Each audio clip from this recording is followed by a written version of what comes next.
এই বাণিজ্য করতে গিয়ে যখন এই বিএসএফ এর সদস্যরা চাকরি করে সরকারি কিন্তু ব্যবসা করে চোরা কারাবারেরই, এবং এরা যখন ভাগ না পায় তখন আমাদের নাগরিকদেরকে হত্যা করে, তখন তখন হত্যা করছে আমাদেরকে।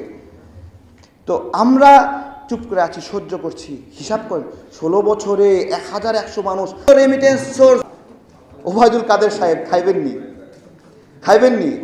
এত ইন্ডিয়ান পণ্যের দালালি করলো ওবায়দুল কাদের সাহেব। আমি তো মনে করি ওবায়দুল কাদের এই ইন্ডিয়ান পণ্য এত বেশি খাইয়া সিঙ্গাপুরে গিয়ে চিকিৎসা নিয়ে আসতে হয়েছে, তাই না?